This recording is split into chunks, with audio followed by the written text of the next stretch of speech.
Hello,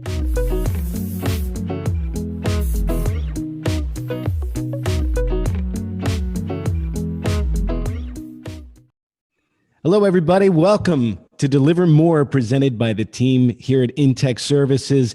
I'm Nick. It's back to school season. It's September, and I'm thrilled to welcome back Mike Patterson. Mike, how you doing today? I am doing great, Nick. It's good to be back after a small hiatus this summer. So I'm feeling good. I'm ready to have a good discussion today. How are you doing? I'll be able to tell you in about 4 to 6 weeks, Mike. So I'm going to put a little delay on that news there. No, I'm excited to talk to you. It seems like you and I hadn't done this in forever. And this is really interesting to me because something's going on, and I'm glad I got you here to explain it to me.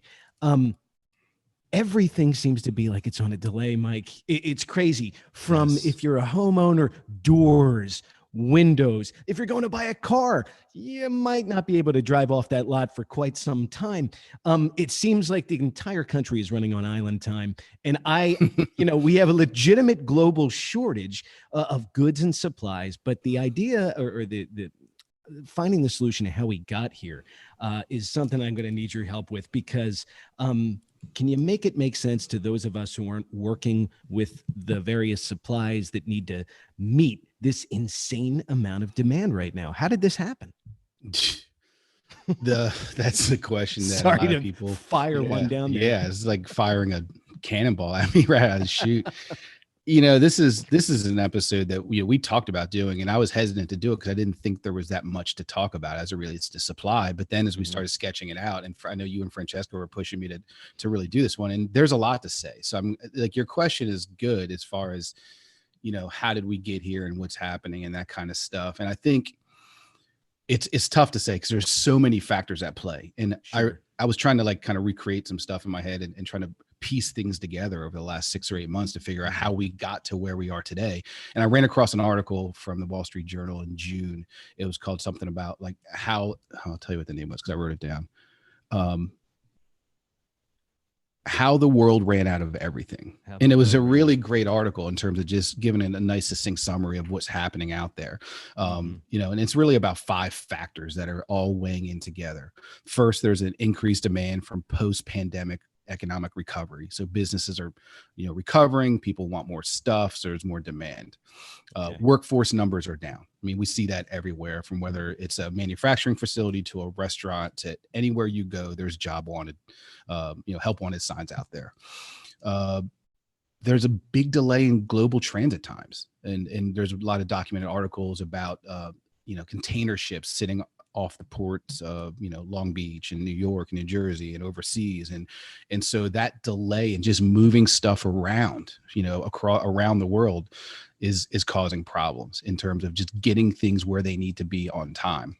Right. And in my experience, when there's a scarcity of goods and supplies, Mike, when you start to see that and recognize it in whether it's the newspaper or the stores, and you can't find, toilet paper or whatever, whenever there's the emergence of that kind of scarcity, I start to see other things emerge. It's like the people you see at the gas station that are filling up tank after tank after tank of their gas, like they're going to be in the pit at Daytona. Do you find that in your business too?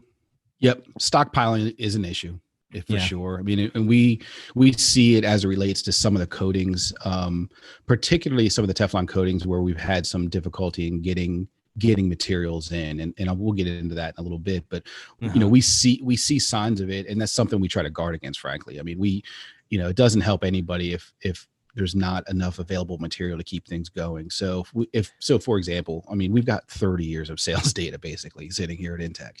Yeah. And if we know somebody is a 4 gallon a month user and they come in and buy 40 gallons, then we're going to ask about it. And just not that we don't want to sell the 40 gallons, but do they really need the 40 gallons? Because more than likely there's probably 5 or 6 other customers that also could use 4 gallons or 8 gallons to help keep their respective jobs and businesses going. So stockpiling is definitely something we see. And it's the nature of the beast when there's scarcity, like you said, whether it's gas or toilet paper, it's a function of shortage. Yeah. Yeah. Well, as far as locally, can you explain how this is working at Intech and Chemours? Like you said, there's no remedy for this global issue, but Right. your years of experience in the game have to help navigate these rough waters a bit. You know, there's a lot of experience, but I've been doing this since 1995, and we've run into some downturns. Like in 2008, 2009, there was an economic downturn where just everybody was slow, and demand was really low. There was a material shortage in, I think, 2012ish into maybe 2015. And that was related to one raw material that was mined out of China that nobody could really get their hands on. Wow. So, that sort of thing happened, but that was a relatively short-term deal. That was like a 3-month thing. You know what I mean? So, nobody really has experience in dealing with this, where it's a widespread across every industry, across every product, like you said, whether it's construction materials or food or cars, or you name an industry, that something's going to be short. And so experience doesn't help a whole lot here. The biggest thing that we're relying on is communication. And bottom line is, I've never our team here has never spent as much time as we do communicating both with Chemours to understand what's happening with our orders that are on their books, as well as with our customer base. So I kind of want to dive into both of those to kind of put some more color on the picture of the things we do. So let me start on the Chemours side. All right. And it's kind of interesting. I mean, the underlying issue here is everybody think about it, the real issue is everybody's used to just-in-time delivery. So if you're a manufacturer, and whether it's the Chemours side or a Teflon coater, your goal is to hold as little inventory as possible, get things out the door, get it moving, and keep the supply chain running. And so these manufacturers and all our customers have gotten really good at doing that over the last 10 years, probably, where they're really timing incoming, outgoing materials, reducing inventory, reducing waste, all that kind of stuff. And so when you have a lean supply chain like that, when there's an interruption in the supply chain, it throws everything into a massive tailspin. So that's really what we've seen. I mean, so if I step back and take a look what's happening and what we do at the Chemours side of it, they make lots of different products out of the fluoropolymer family. There's the coatings that Intech handles, but they also make resins and dispersions that are handled through Fluorogistics. So they have a lot of products that are based on fluoropolymers. So I'm just going to obviously focus on the coatings end of it, because that's what we care about. Right. So there's hundreds of different products that we sell that rely on probably thousands of different raw materials. I don't even know. I mean, but if you look at every coating that's out there, and I'll just talk through an example. Let's say a coating has 20 different materials that are in there. And these materials are things like the resins and the fluoropolymers, but there's also things that help the coating stay a coating, like in its wet or powder form or solvent form, things that help it cure out, like flow agents and things like that, to help it go from paint into coating form. And those things burn off during the cure process. And then obviously materials that are in there that help it perform, like maybe hardeners or ceramics, or, obviously color pigments and corrosion inhibitors and all kinds of things like that. So there's a lot of ingredients that go into any given gallon of coating we have. And so from the Intech side, we place... we have a forecast with Chemours that we basically, a year ahead of time, they know about what we're going to order month in, month out, across all these different products. And so on our side, we have Elena and Monica and Chris Lord and I work closely to try to really keep that as accurate as possible. So we put a forecast in a year out, and then every month we modify it and update things as we learn more about things that are happening in the market. So for all you out there, all you listeners and viewers, this is why we ask so much about what's happening with your business and what's happening with particular jobs that utilize our coatings, because the sales team is gathering that info and then feeding it back into our team internally. So then we'll modify our forecast and we'll modify our hard orders with Chemours so that we have the right amount of material. So we don't have too much of one product because we were off, or too little. And that's the main thing. I don't worry about being over on a product. That's just extra inventory, and I'll sell that off. Okay. Being short is where there's a problem. We never want to be short. So we always err on the side of having too much, but that's why we do that. We spend a ton of time. And if you're out there listening, you know this because you've heard our guys call and ask, what's going on. And that's not because we're being nosy. It's because we want to be a great provider of materials and on-time delivery and, next day shipments of products. That's our goal. So we put a ton of effort into that and feed a ton of information back to Chemours so that they can manufacture products accordingly. At the same time, we're trying to, like I said, gather that information from the customer base to keep everything accurate. So that's really what's happening behind the scenes on our end to keep this going. But here's what's happening in reality. In a perfect situation, 95% of the other time, every other year that I've done this, that works. What we're seeing this year is a lot. We talked about material delays, raw material delays, longer transit times, manpower shortages at the manufacturing plant. We've had equipment breakdowns happening to us this year. And then so a piece of equipment breaks down. Normally you can get it up and running in a couple of days. Oh, now the replacement part's not here. And that's taking time. So we've had issues like that. If we have 20 different raw materials that are due in for a coating, we'll have 19 of them and we have to wait for 1 or 2 or something like that. And then that 1 or 2 comes in and maybe we're short on another one because they use it to make a different coating. So we've had a lot of issues with getting the right materials aligned to actually start the process. Then we've run into issues that we've never run into before with things like packaging delays. I know a few months ago, all of a sudden the supplier that provides the 5-gallon pails didn't have 5-gallon pails, and because there was a shortage on the aluminum. So things like that I've never seen happen in my career that have all of a sudden happened within the last 6 months. Unbelievable. Yeah. And then here I'll top it back off. The last thing, the cherry on the cake, is the transit delays. So, things normally we're 2 hours from this in New Jersey where the plant is. We're 2 hours from there. We've had to take 2 days to get us, or 3 days to get a truck into our facility with our material. And then as we ship it back out again, we've seen that, what normally maybe if I'm going to the West Coast, it's usually a 4 or 5 day lane. That sometimes we've seen that take 10 days. So, just delays on that end. So it's coming from every direction. And that's the part that, you bring it back. I mean, you said, what experience can I bring to the table to help with this? It's hard. It is really hard because there's not one thing to resolve. It's a litany of things to resolve, combined with the fact that demand is soaring. If it was a down economy and we had these problems, it might not be so bad. But given that the economy is booming, it's just exacerbating the problem and making it harder to dig out of the hole.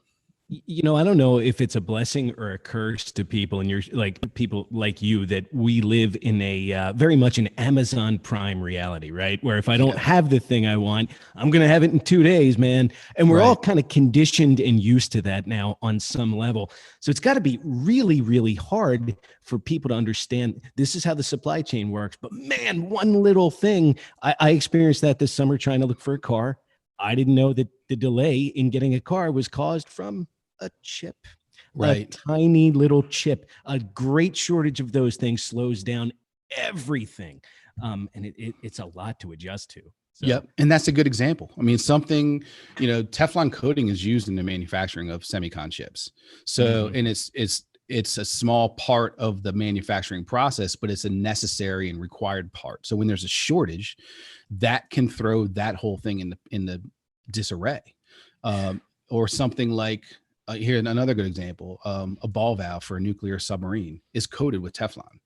So something like that, a sensitive application, we're trying to do everything we can to make sure that those that use a coating like that for a sensitive application and a critical application, that they have material if at all possible. So it's a sensitive area, and it's one that requires, like I said at the beginning, a lot of communication and a lot of understanding between us and our customers, and then information that we can then feed back to supply chain to essentially prioritize sensitive materials. Okay. I spend a lot of time on the sales floor. I hear your guys on the phone, and it seems like, I know that they're always gathering market data, but it seems like your team has been forced to become problem solvers in a way that they never have before. So I want to ask you a little bit about the pivot Intech's making here. What is Intech doing to respond? We've got the state of affairs covered. We do understand what's going on globally, But as far as alleviating pain points with clients, Mike, I've seen trucks in, out. I've seen Monica and Wolfie doing more huddling than I've ever seen in my years here. Right. So what is Intech doing right now to respond? This is a good question. It's one that I think is a good topic for this, because I think the more people understand what we're doing, it can help them understand how to help us help them. Okay. So I think the first thing we do, we talked about understanding and communication. What that lets us do is prioritize the manufacturing sequence. So in any given week, we may have a place an order for Chemours that may have 30 or 40 different products. So one thing we spend a lot of time doing with the Chemours supply chain is help them understand what sequence is most important. So which are the most critical products of those 30 or 40 based on sensitive application or market demand or just overall lack of material available in the supply chain. So that sort of stuff we never had to do pre-pandemic, pre-shortage, type thing, because everything would get made and get delivered on time by Chemours, basically. So we just knew if we placed an order, it generally was going to come in all the time. Now with the delays, it's important for us to help them understand what is the most important and most critical products out there. So that's one thing we do. Like I said, we talked about the stockpiling, to help make sure that there is available material for those that need it. And where that comes into play is really trying to identify extra material for some of these sensitive applications. So, what the sales team and our business service team spends a fair amount of time doing is, if we find out there's a shortage, is calling our customers who have bought that coating in the last, say, 4 to 6 months to understand, do they have any extra material? Even if it's a gallon, that might be what we need or what a customer needs to help keep a sensitive application moving forward. So that takes a lot of time. Yeah. But at the same time, it's part of what our triage process is, to help as many people as we can. That's a good word. Yeah. And it is no additional revenue for us. We've already sold the gallon. So this isn't about, this is about helping people, keep their businesses going and keep the economy and keep essential business going. And so we view this as our responsibility, and something that, it's part of our job, and it's part of what we need to do to be a good supplier and good partner to our customers. See, I find it remarkable, and it's got to be time consuming. But can I ask you this, as far as that kind of outreach, making those calls and essentially trying to prevent stockpiling, are most people understanding in your experience and had good success with those calls? They really are, Nick. And I think the reason being is you never know when you're going to be the one that's short on material. Right. So I feel like when we call somebody and say, hey, I saw you bought 12 gallons 3 months ago. Do you need those? Or is any of that just inventory that you're not using? People are really, really understanding. And I think nature of the beast is, if people have extra stuff, they're willing to help out. And so I think that's a nice, a refreshing aspect of the coating industry, is that we've seen people help each other out. And there's in certain cities, say like California as an example, there's 4 coaters all within a stone's throw of each other. Basically, they'll go to each other's shop and help each other out. If something's in transit and they can't wait the week to get it from us from the East Coast, they'll go borrow a gallon from someone else and replace it. Or if they're short, they'll go buy a couple gallons from another person to help them through. And they're a great example of coaters working together for the greater good. Not on a competitive, selfish nature, but just on an overall goodwill to help each other out. Because you never know when you're the one on the short end because you forgot to place an order, or that material just isn't in stock like you're used to it being. That's really admirable. It's really cool to know that kind of relationship, a true communal relationship, exists somewhere out there on the business spectrum. Right. So we really have to emphasize this, that communication, making that effort to reach out and keep that up. Finally, let's go right to the audience here. Tell me what a coder can do during times like these. All right. Pray. Eat, pray, love, we'll do them all. In all seriousness, I think, the more we know, the better. So things like prioritizing your jobs that are sensitive in nature, and understanding what they are and how much material will be needed to keep them going. And if we know that information, that helps us in terms of helping us to potentially change our orders or change our forecasts.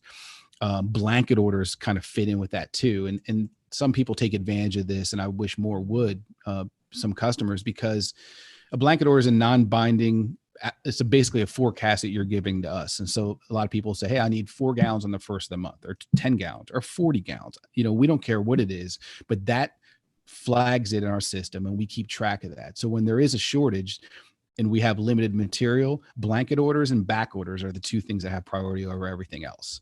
So blanket orders are a good thing to have. And so I'd really encourage, if you have a job that is going to use a certain amount of material every month, let us know, and we can get that in the system and have that out in time and keep that material committed for you. So that's the one thing, is really prioritizing and understanding what materials are going to be steady state. The other thing is looking at some of these sensitive jobs and understanding what your options are. And what I mean by that is can you switch colors? If one coating technology is out of stock. So if you're using 958-203, can you use 958-207? Can you switch to green, or can you switch to 959-203, which is a little bit different? Understanding what those options are. Something like, especially in the powders, if you're used to using 532-7000, which has a sparkle, can you use 5010 or 5011, which are the same grades, but just no sparkle or different particle size.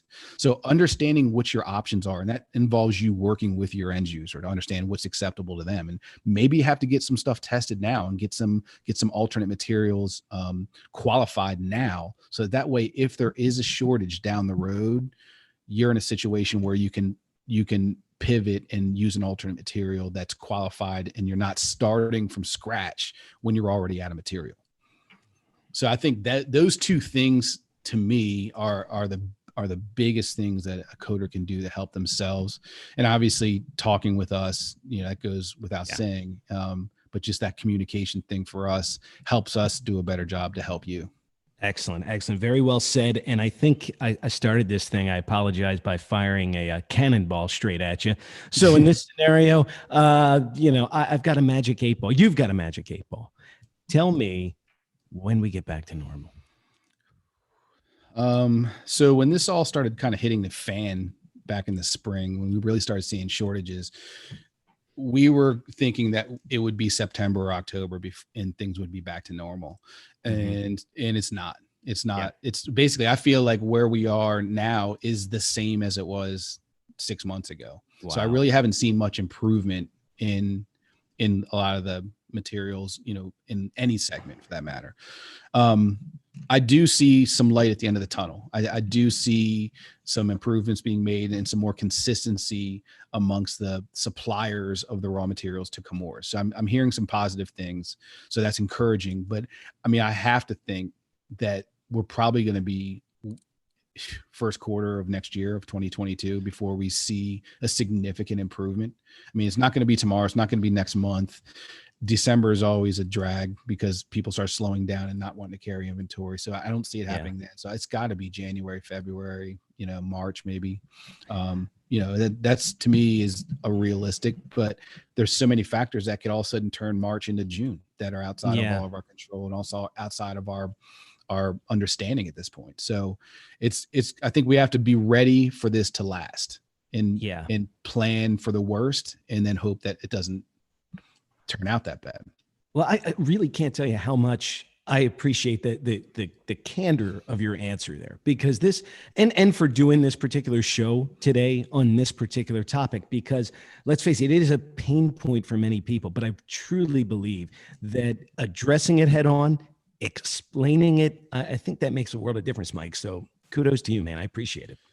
This is honestly, it's never a good conversation. It's a difficult conversation, but I have to say, I mean, I have to really thank our customer base and their customers, the end users, because I've been involved in more conversations over the last 4, 5, 6 months with customers about supply than I ever have probably in total in my whole career, because it was something that we never had issues with. People are really understanding. They understand that this isn't a Chemours issue. Or an Intech issue. This is a big issue that's everywhere. Right. And so I think that understanding has helped to make the conversations productive and non-emotional And so I appreciate that from the customer base and from their customers. And the feedback that we've been getting helps us to, like we said, we want to be positioned and help people as much as we possibly can. So at any time, anybody can, I encourage anybody to contact me or anybody on our team to discuss your situation.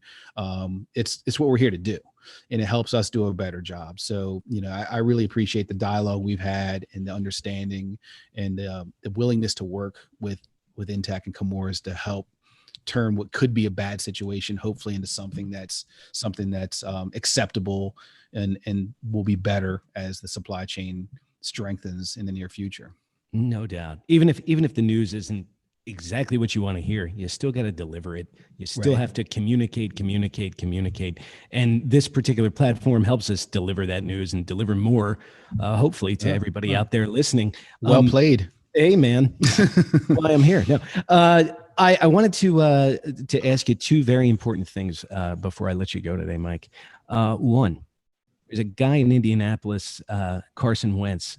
Is he going to make it through 8 starts, 10 starts, 16 starts this season? Yeah. So as you know, I'm not an Eagles fan, so it's easy for me to look at this one objectively. And I would say if he plays 8 games, they get a better pick. I think he's going to be under 8. I think that conditional draft pick is not going to work out for you. Sorry, any Colts fans out there, particularly Mike Clean and the team at Kiko. I know you guys are huge Colts fans. I think you're going to have a bad season. I tend to agree. And give me your what are the Ravens doing this year? Give me the record. 11-6. Ooh, 11-6. Yeah, I had to factor in the extra game. I almost went. 11-6. 11-6. I think they're going to win the AFC North. Cleveland will be 11-6 also, but lose a tiebreaker. All right. There you have it from Mike. Listen, to our audience, thank you for being with us today. Thank you for listening to this monthly podcast. It's allowed us to give you an inside look of what's going on here. We certainly appreciate that opportunity, but we really appreciate you chiming in. We've gotten some really, really nice emails as of late. Have. Thank you all so much. And it helps us do a better job. So keep those emails coming. And Mike, as you always say, rate, review, and subscribe to this podcast. That's right. Because we have a great time doing it. Mike, thanks for your time today. Thank you, Nick. It was a lot of fun, man. It's good to get back in the saddle. Absolutely. Guys, we'll see you on the next Deliver More from Delaware. Bye-bye. Bye-bye.